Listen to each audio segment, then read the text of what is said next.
So I'm one of the few insane people who actually took the time to complete the Reckoner title.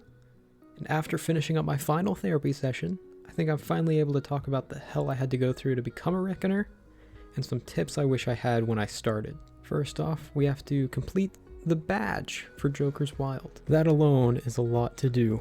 First off, you have to complete each set of Notorious armor, and you also have to get all the weapons that drop from both Reckoning and Gambit Prime. There are also 5 emblems and 1 shader. The shader you can get by dismantling certain weapons with the shader already on it.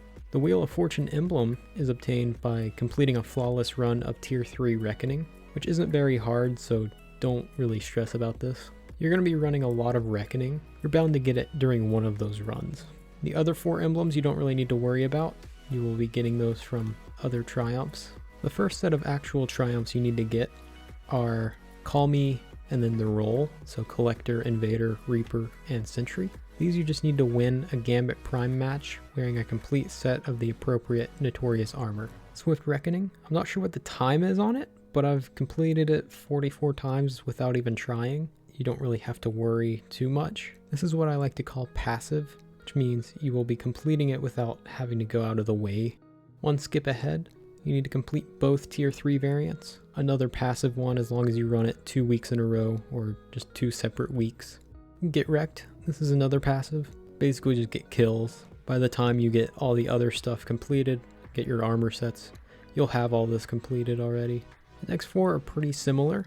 There is Triumphant Collector, Invader, Reaper, and Sentry. For each of these you need the appropriate aura, which is 10 points. For the Triumphant Reaper, I would suggest saving that for last, but keep it in your inventory. Whenever you see a high value target, switch armor and kill it. You're going to need 50 of these high value targets. It's very time consuming.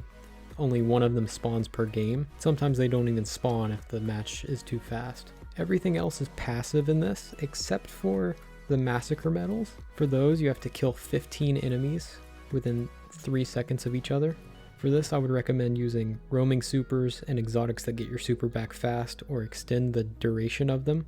Same thing as the high value targets. If you happen to have your super and there's a large amount of enemies, I would go ahead and switch armor sets. That way you can go ahead and start getting your Massacre medals. If you're running with a group, just let them know not to kill anything whenever a new wave spawns. Use your super, and hopefully you'll get one of those medals. Solo, it's a little tricky. I made sure I had Storm Trance. Waited for the current wave of enemies to be killed by my teammates. I waited by one of the other areas, so that way whenever the next wave spawned, I would already be close to it. For the Triumphant Collector, it's mostly passive, except for half-banked medals, which means you just have to get 50 motes in Gambit Prime.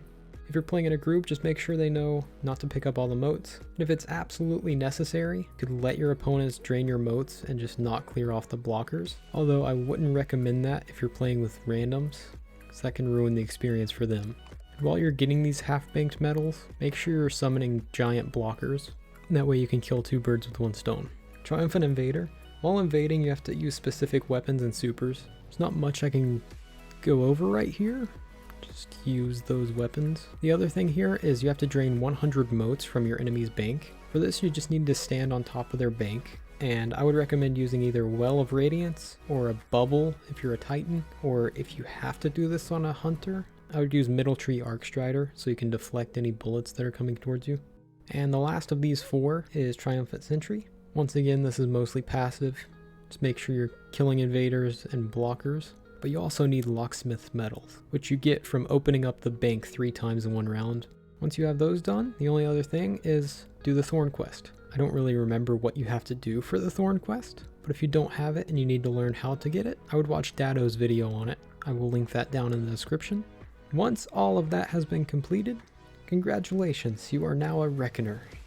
Was it worth it? Was it worth grinding Gambit and Reckoning and all the mental trauma? Let me know in the comments. While you're down there, click that subscribe button.